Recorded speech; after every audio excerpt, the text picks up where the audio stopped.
이 시간 우리에게 주시는 하나님의 말씀은 신약성경 요한일서 4장 7절부터 11절까지의 말씀입니다. 사랑하는 자들아, 우리가 서로 사랑하자. 사랑은 하나님께 속한 것이니 사랑하는 자마다 하나님으로부터 나서 하나님을 알고 사랑하지 아니하는 자는 하나님을 알지 못하나니 이는 하나님은 사랑이심이라. 하나님의 사랑이 우리에게 이렇게 나타난 바 되었으니 하나님이 자기의 독생자를 세상에 보내심은 그로 말미암아 우리를 살리려 하심이라.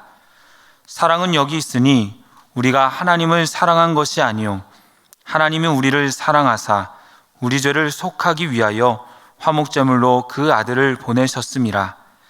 사랑하는 자들아, 하나님이 이같이 우리를 사랑하셨은즉 우리도 서로 사랑하는 것이 마땅하도다. 아멘.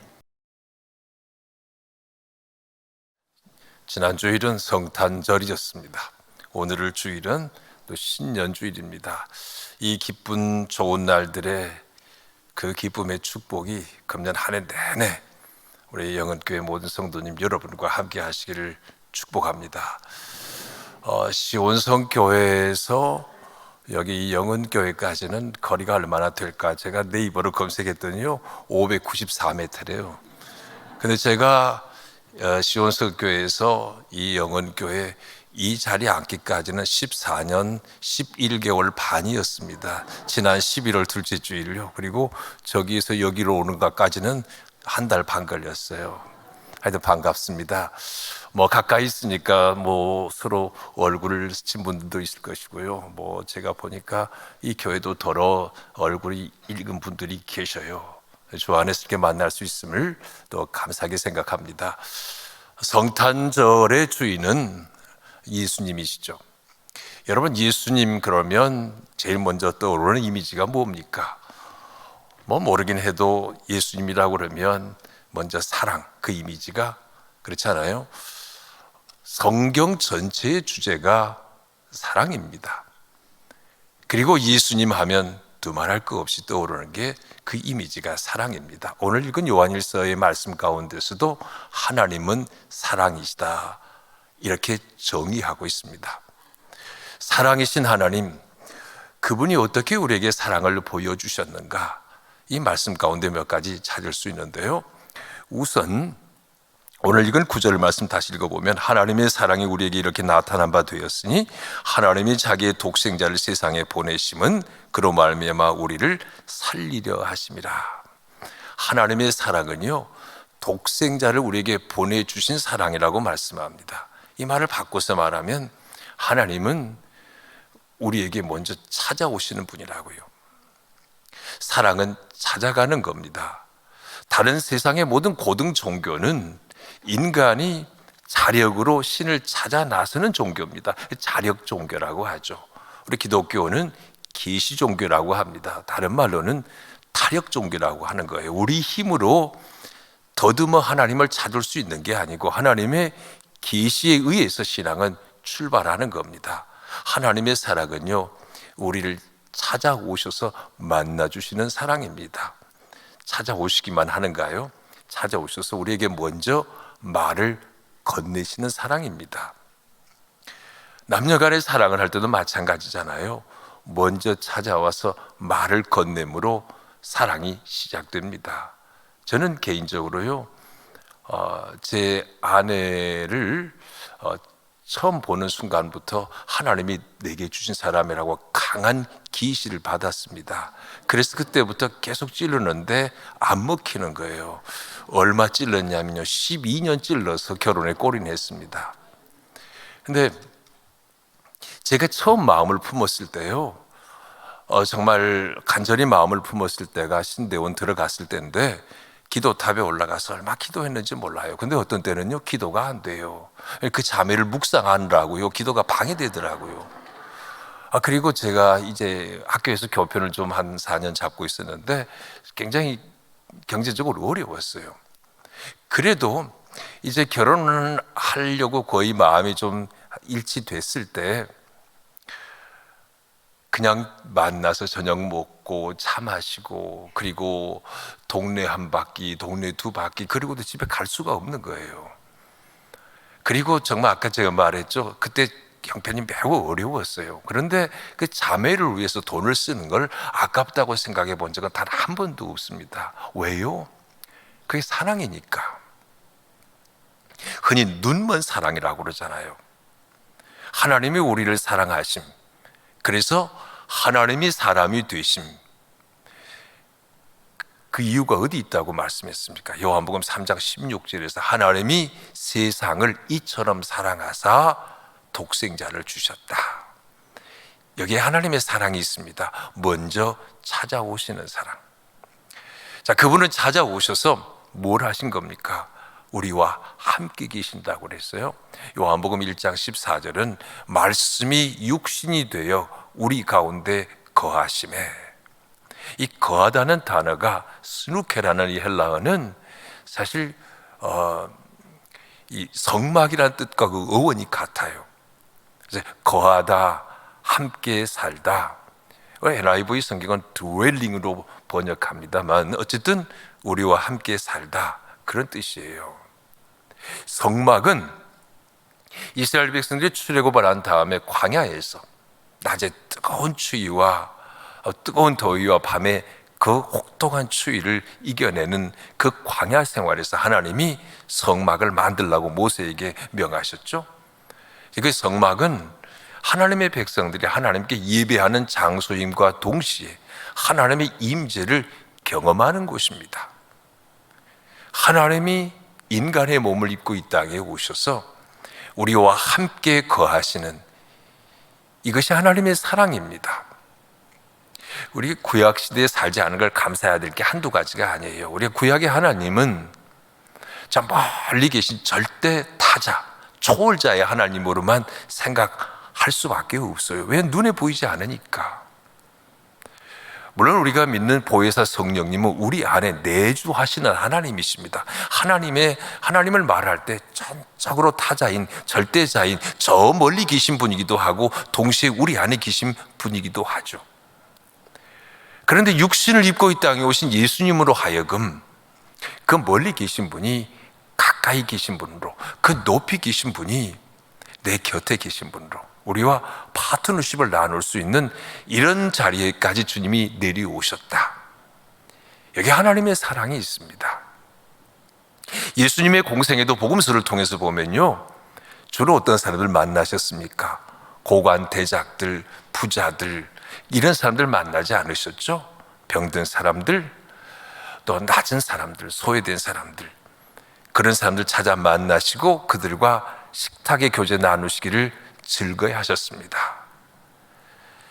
우리를 찾아오신 하나님, 그리고 그들과 함께 살기를 원하시는 하나님, 이게 바로 임마누엘의 하나님이십니다. 예수님이 그렇게 오셨다고요. 지난주 목요일에 우리 교회 집사님 한 분이 암 수술을 받으셨어요. 이제 73세인데 포항제철에서 정년 퇴직을 하시고 서울로 옮겨오시면서 우리 교회 오셨는데요, 안수 집사님으로 오셨어요. 아마도 이분이 조금만 더 일찍 오셨으면 장로 되고도 남을 뿐이었습니다. 특출한 신앙이에요. 신도림에 사셨는데 새벽기도 개근이에요. 그냥 말 그대로 FM 신앙입니다. 모든 게 규격대로 하는 것처럼 누가 봐도. 자녀 둘도 너무 반듯하게 신앙적으로나 사회적으로 잘 키우셨어요. 그런데 12월 12일 병원에서 암 진단을 받은 거예요. 그 의사가 환자에게 담도암인 것 같다, 이렇게 얘기를 했어요. 물론 너무 건강하셨거든요. 그러면서 의사가 하는 말이 괜찮으세요? 근데 이 집사님의 답변이요, 예, 저 평안합니다. 의사가 놀래더랍니다. 제가 이 연락을 받고서 이제 전화 드렸어요. 그랬더니 목사님, 저 평안해요, 괜찮아요, 오히려 그렇게 답변하신 거예요. 그리고 지난 목요일 수술을 하시는데, 이제 목요일 수술하신다길래 들으니까 새벽 5시부터 수술 준비가 들어간다고 하더라고요. 원래는 이제 오후 수술 일정인데 좀 당겨졌다고 그래요. 그래서 제가 문자를 보냈습니다. 그래도 내일 수술이니까 새벽 5시에 제가 새벽 기도 시작하기 전에 기도 드릴까요? 아니면 지금 기도하는 게 나을까요? 문자를 보냈더니요, 그렇게 답이 왔어요. 목사님, 지금 기도해 주세요. 저는 평안합니다. 내일 수술 들어가는데 주님이 저와 함께 가시잖아요. 그러니 평안하거든요. 지금 기도해 주세요. 저는 이런 믿음을 별로 본 적이 없어요. 제가 목회하는 데는 그런 분들이 없었던가? 별로 못 봤거든요. 80이 넘어도 암이다 그러면 그냥 세상이 다 무너지는 것처럼 그렇게 하는 분들 많이 보았거든요. 자, 수술 마쳐지고 나서 제가 이제 오후에 그 부인 되는 권사님께 전화 드렸어요. 그래, 수술 소식은 들었습니까? 그랬더니, 예, 지금 병동 중환자실에 있는데요, 잘 됐고요, 모든 게 다 감사하대요. 그래서 이 감사의 이제 연속입니다. 그렇게 빨리 암 진단되고, 암 진단된 지 딱 10일 만에 수술하고, 이 너무나 이게 일정들이 빠르게 진행이 되고, 그날 오후 수술 받는다는 게 아침 첫 시간으로 옮겨진 것도 감사 제목이에요. 또 하나의 감사 제목은요, 수술 마치고 나와서 이제 회복하는 그 시간에는 잠을 자면 안 된다 그러잖아요.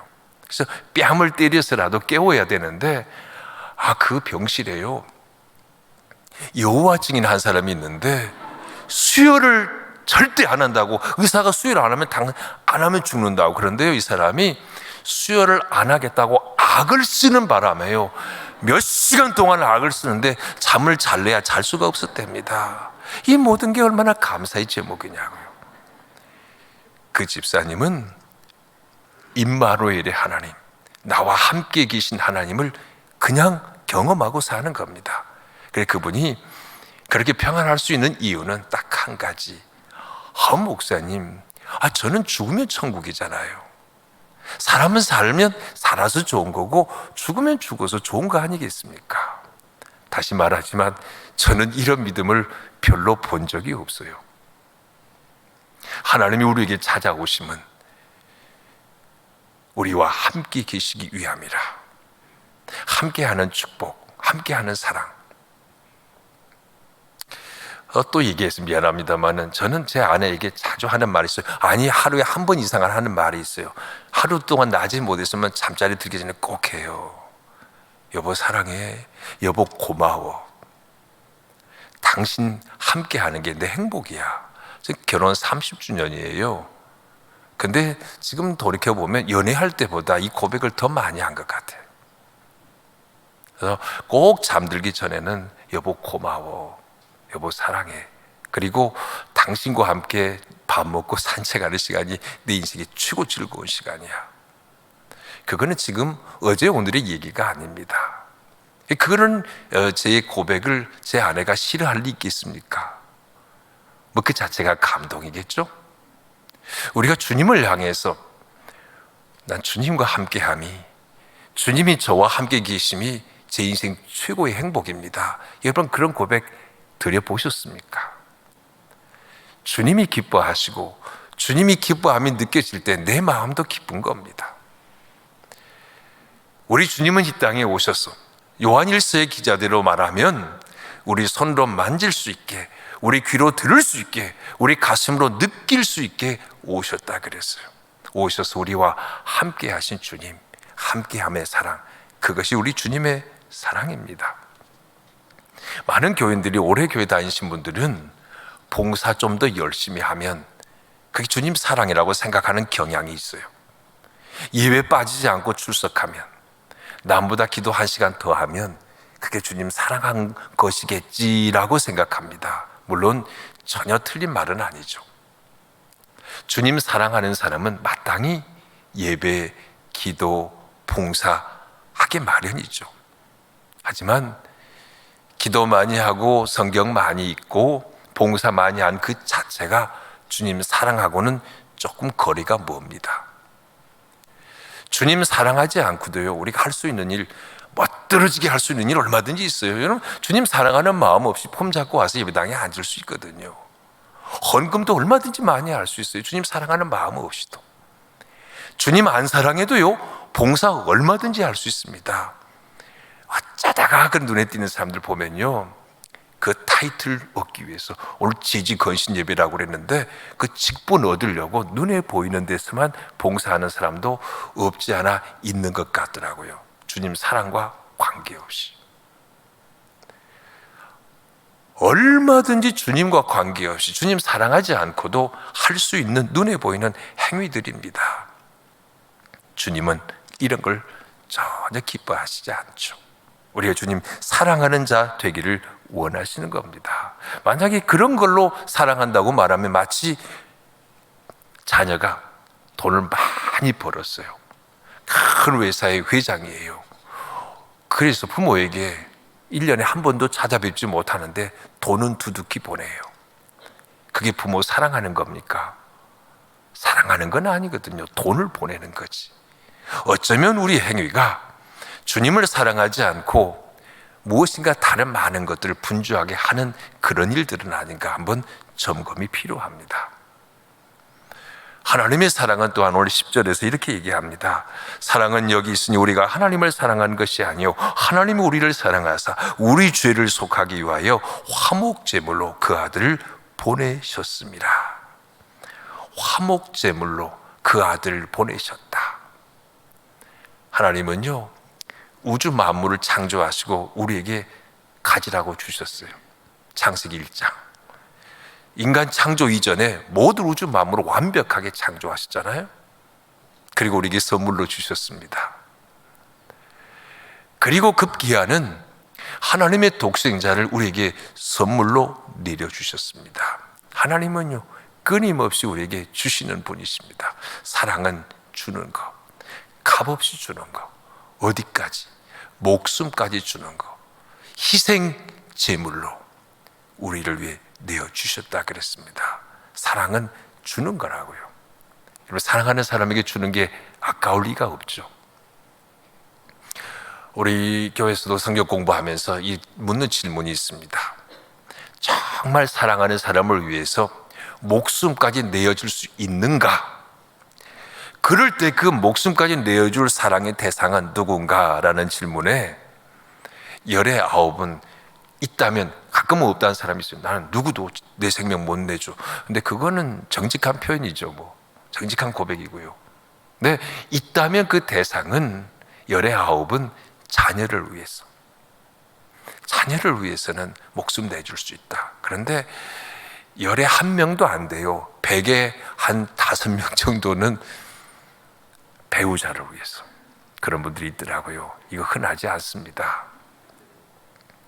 우리 주님의 사랑이 나를 위해 목숨까지 내놓는 사랑이었다는 걸 확실히 깨닫는 고백이 있다면 주님께 뭘 드려서 아까운 게 있겠습니까? 그런데 그 주님께 드릴 수 있는 최상의 표현이 뭐냐? 그건 살아있는 예배입니다. 몸만 와 있는 예배가 아니고 인격적으로 은총에 응답하는 그 반응으로서의 예배, 진정한 예배자. 그건 하나님께 올려드린 사랑의 응답입니다. 재직이라면 우리 장로님들, 안수 집사님, 권사님들도 일반 서리 집사님들 다들 뭔가 한 가지씩 봉사하는 거 있지 않겠습니까? 예, 하나님의 교회를 섬기는 일꾼들인 것 틀림없는데요. 그런데 가끔은 너무 사역에 지쳐서 주님 사랑할 겨를도 없어요. 예배장에 앉았다면 졸려요. 물론 저도 오늘 여기 올 때 좀 조는 가운데 왔어요.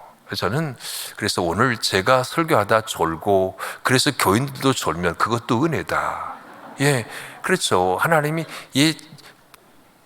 평안하게 잠을 자게 하는 것도 보통 축복이 아니에요. 불면증 환자가 얼마나 많은데요. 예, 그런 마음으로 왔는데요.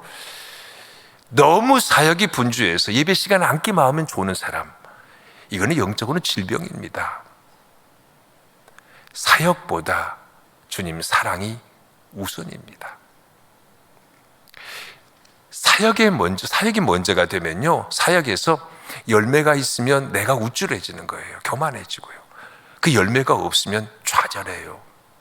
근데 주님 사랑하는 마음으로 하는 사람은요, 잘 돼도 주님께 영광, 못 돼도 내 문제가 아닌 거야. 좌절하지 않아요.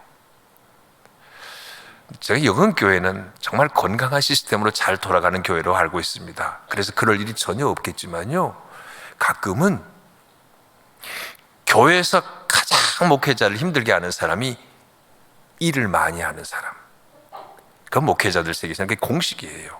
그래서 제가 아끼는 후배 한 사람은요, 소위 말하는 최고의 명문 대학을 나오고 그래서 제법 큰 규모 있는 교회 담임 목사로 37에 갔어요. 그런데 결국은 교회가 아주 풍비박산 나고 그 교회에서 나오게 됐는데요, 그래서 그 친구가 개척한 교회에서 목회 철학은 뭐냐? 아무것도 하지 않는 교회, 이게 목회 철학이었어요. 교인들에게 아무것도 요구하지 않고 아무것도 시키지 않고. 왜? 가장 말씀 피우는 사람이 봉사 열심히 하고 새벽기도에 안 빠지는 사람이더래요.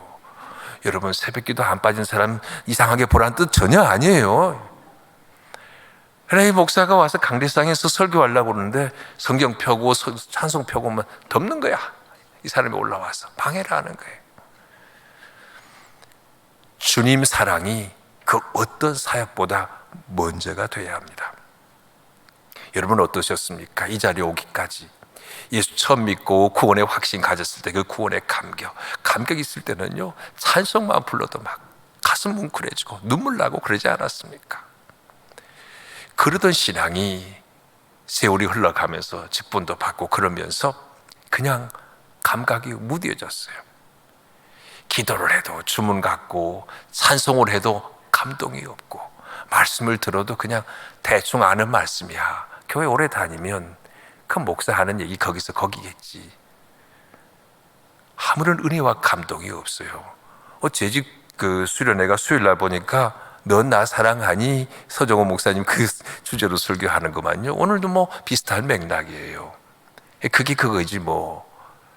그러나 한 번도 기대가 없고 감동이 없는 거예요. 이런 마음이 조금이라도 자리한다면 이거 영적으로 빨간불입니다. 하나님 사랑에서 멀어졌다는 증거거든요. 하나님 사랑함이 없이도 뭐든지 다 할 수 있다고 그랬죠. 아까 제가 말했죠.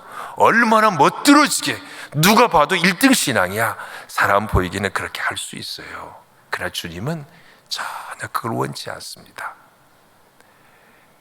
수요일날 서정호 목사님 말씀하시겠죠. 요한복음 21장에서 주님께서 베드로에게 3번 물으셨잖아요. 시몬아, 네가 이것들보다 나를 더 사랑하니? 3번 반복해서 물으셨습니다.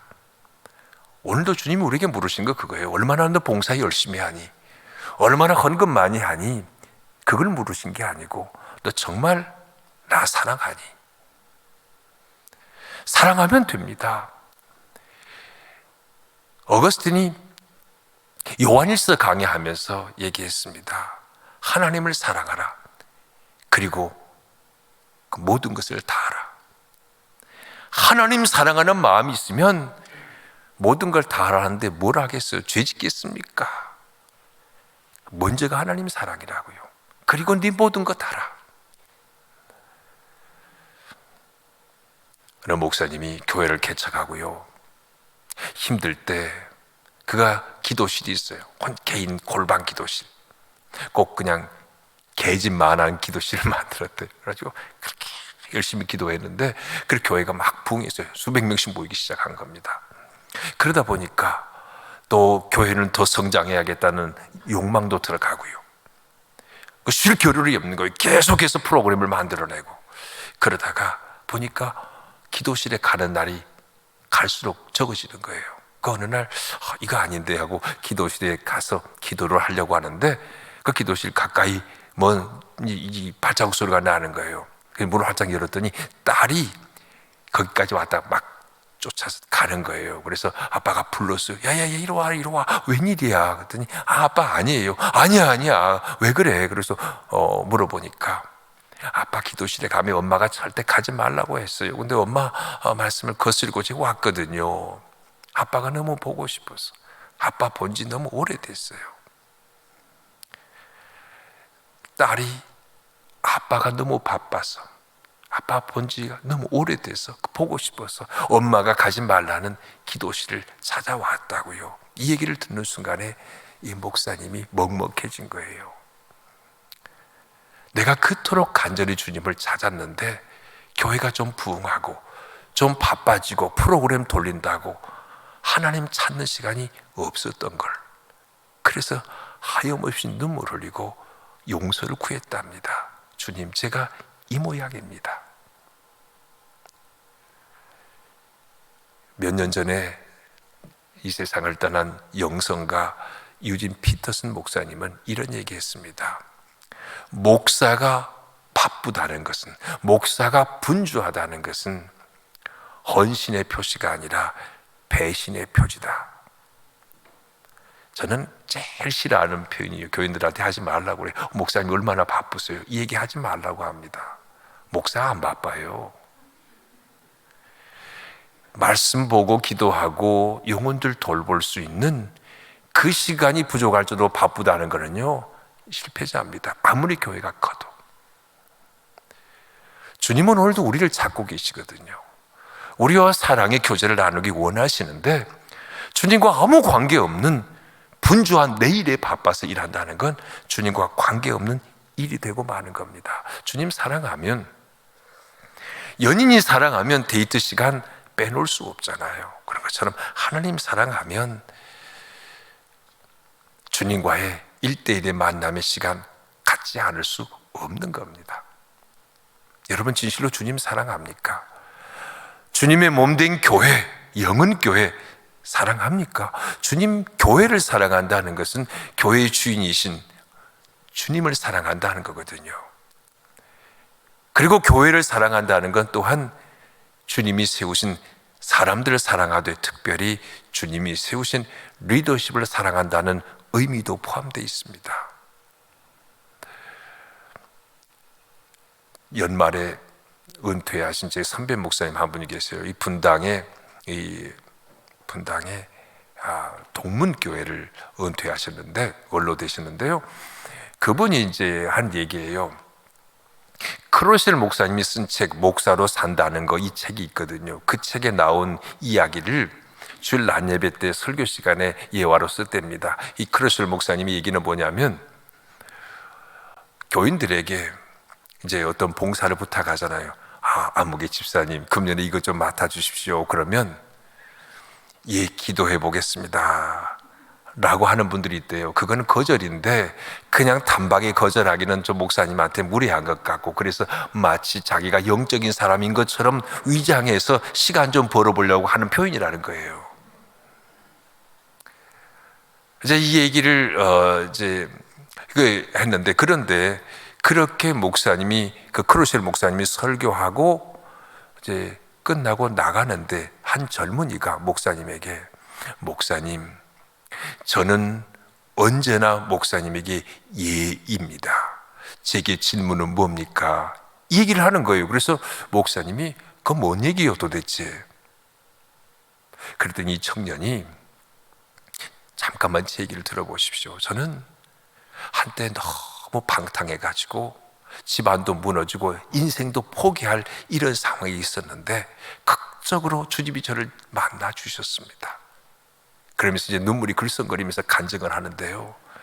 그 주님의 은혜에 감격해서 저는 제 생을 다 바치기로 했습니다. 목사님, 제게 뭐든지 말씀하세요. 저는 예라고 순종밖에 없습니다. 예? 안내를 사람은 안내를 하겠고, 잔디 매일 주일마다 예배당 잔디를 깎으라면 잔디를 깎겠습니다. 뭐든지 말씀하십시오. 저는 예입니다 라고 얘기를 했어요. 이 얘기를 목사님이 설교 시간에 예화로 썼는데, 그날 오후에 그 교회에 임직 예식이 있었습니다. 안수 집사님 한 분이 대학 교수인데 이제 50이 간 넘었는데 장로로 임직을 받은 거예요.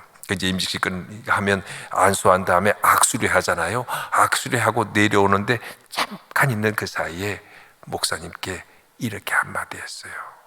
목사님, 눈물이 글썽거리면서 저도 언제나 예입니다. 이분은요, 우리나라 경영정보학계 최고의 권위자로 알려져 있는 분인데 한 시사 주간지에서 한국을 움직이는 20명의 인물에 속한 사람이고요. 1년에 20편씩 논문을 써내는 탁월한 학자였습니다. 그런 그가 장로임직도 했어요. 무슨 일이든 목사님이 말씀하시면 그리고 별 상의하지 않아도 그냥 일반적으로 한 것까지 꼭 목사님한테 와서 상의를 한답니다. 아까도 말했지만 1년에 20편의 논문을 써내는 분주함 가운데서도 여름방학과 겨울방학이면 단기 선교를 이끄신답니다. 50간 넘은 그 나이에 그는 서울의 유수한 대학의 부총장이 되었어요. 주님을 사랑하는 것, 몸된 교회를 사랑하는 거고, 주님이 사랑하는 사람들을 사랑하신 것이고, 주님이 세우신 리더십을 사랑하는 일이 다 포함된 일입니다. 시편 88편에 보면 다윗은 나의 힘이신 여호와여, 내가 주님을 사랑하나이다. 여러분, 그걸 소리내서 읽을 수도 있지만 가슴으로 읽을 때도 있어요. 내가 주님을 사랑하나이다. 나의 힘이 되신 여호와여. 가슴 뭉클한 감동이 밀려오지 않습니까? 저는 새벽 기도할 때요, 어떤 날은요, 무슨 기도 제목 가지고 기도하지 않을 때도 가끔 있습니다. 감사 제목만 나열할 때, 1시간씩 새벽 기도할 때, 주님 사랑합니다. 고맙습니다. 그 얘기만 1시간 내내 그렇게만 기도할 때가 가장 성령이 충만할 때 같아요. 교인들 중에도 봉사도 열심히 하지만 그냥 봉사만이 아닌, 저도 인간의 눈이기는 하지만 그래도 목회자 눈으로 봐도 정말 주님 사랑하는 분이구나 하는 분들 있잖아요. 직분에 관계없이 마음 깊이 존경합니다. 만약에 부모 세대가 하나님 사랑하는 모습 보여주면 자녀들이 감동받지 않겠습니까? 오늘 주님이 우리에게 원하시는 것은 바로 주님을 사랑하는가, 주님을 사랑하고 있는가, 오늘 이거 묻고 계십니다. 오늘 11절 마지막 말씀은요, 사랑하는 자들아 하나님이 이같이 우리를 사랑하셨은즉 우리도 서로 사랑하는 것이 마땅하도다. 주님을 사랑하는 한 표지는 뭐냐면 이웃을 사랑하는 거라고, 내 옆에 있는 사람을 사랑하는 것, 이것이 다 포함된 사랑이 주님 사랑하는 사랑입니다. 새해 아침 오늘 1월 1일 2023년 첫날인데 나름대로 여러분 어떤 목표, 어떤 계획들을 세우셨습니까? 좋아요. 어떤 계획, 새로운 소원 가지고 실천하려고 목표를 세우는 것 좋습니다. 하지만요, 그런 우리의 결심이 우리 인생을 결코 변화시키지는 않다는 것도 알아야 합니다. 누가복음 5장에 보면 예수님의 부름을 받은, 예수님을 처음 만나는 베드로의 장면, 그때는 이름이 시몬이었죠. 그때 예수님이 시몬을 부를 때 시몬이 뭐라고 대답했습니까? 베드로가 밤이 맞도록 수고하였으되 잡은 것이 없지만, 베드로는 바다의 수장, 수산업계의 거장, 최고 전문가예요. 그런 그가 고기잡이에 실패한 날이 있었다는 겁니다. 밤이 맞도록 수고하였으되 뭘 말해주는 거예요? 인간 노력의 한계를 말해주는 겁니다. 금년에 세운 목표를 달성하기 위해서 더 부지런히, 더 빨리, 더 많이, 더 땀 흘려 그렇게 한다고 꼭 이루어지는 건 아니에요. 여기는 주님의 은혜가 없으면 아니 되는 일입니다. 그러기에 슬로우 영상이란 책을 쓴 존 마크 코머라는 사람은요, 이렇게 얘기했어요. 아무리 바빠도, 너무 바쁘다고 해서 그렇게 분주할 때 해법은 뭐냐? 시간을 많이 늘리는 것도 아니고 오히려 속도를 줄이고 가장 중요한 것 중심으로 삶을 단순화하는 거라. 너무 멋진 얘기입니다. 가장 중요한 것 중심으로 삶을 단순화시키는 것. 여러분, 그렇다면 2023년 한 해 달려가기 위해서 여러분 인생에 가장 중요한 게 뭡니까? 이게 중요한 거예요, 정말. 거기에 그거 중심으로 삶을 심플 라이프를 만들라는 거예요. 그게 예배라고 하면, 그게 주님 사랑하는 것이라고 하면 그는 1등 신자 아니겠습니까? 이 한 해도 살아가는데 가장 필요한 건 주님의 은혜입니다. 그러기 위해서 주님과의 사랑의 교제 시간을 많이 가져야 돼요. 조용히 말씀 묵상하는 것, 조용히 하나님 사랑을 고백하며 주님과 사귐을 갖는 것, 그 주님과 친밀한 교제. 그래서 주님의 품 안에서 때로는 안식하고요. 예?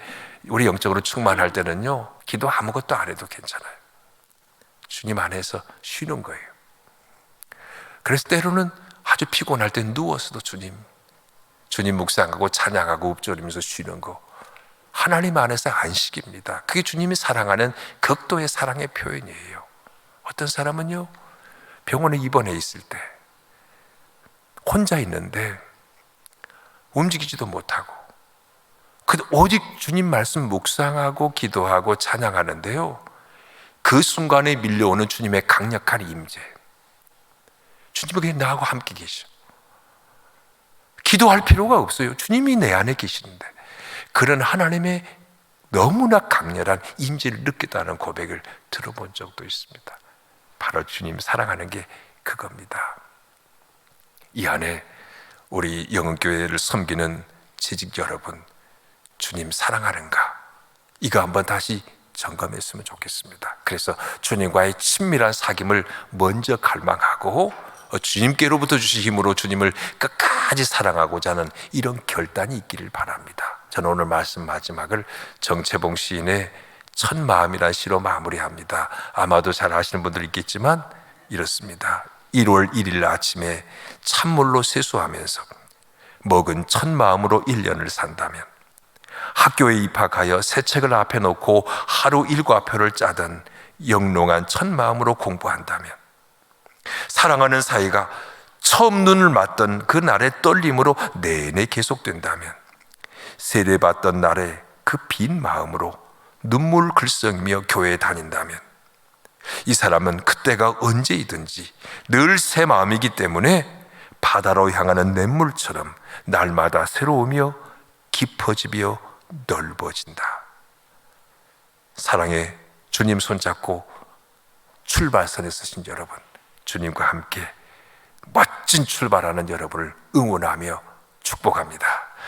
사랑의 주님, 감사합니다. 저희를 불러 주님의 몸된 교회 일꾼 삼아주시니 감사합니다. 주님이 먼저 우리에게 찾아오셨고 지금도 우리와 함께 계시고 우리 위에 주님은 몸까지 내어놓으셨습니다. 그 사랑에 감복하여 오직 주님을 더 사랑하기 원합니다. 주님의 품 안에 안식하고 주님과 깊이 교제하며 주님 향한 사랑의 고백을 날마다 하며 살아가기 원합니다. 사는 날이 더해 갈수록 주님을 더 뜨겁게 사랑하는 신실한 주의 일꾼들이 되게 하여 주시옵소서. 주님 사랑합니다. 주님 감사합니다. 우리의 주님 예수 그리스도의 이름으로 기도합니다. 아멘.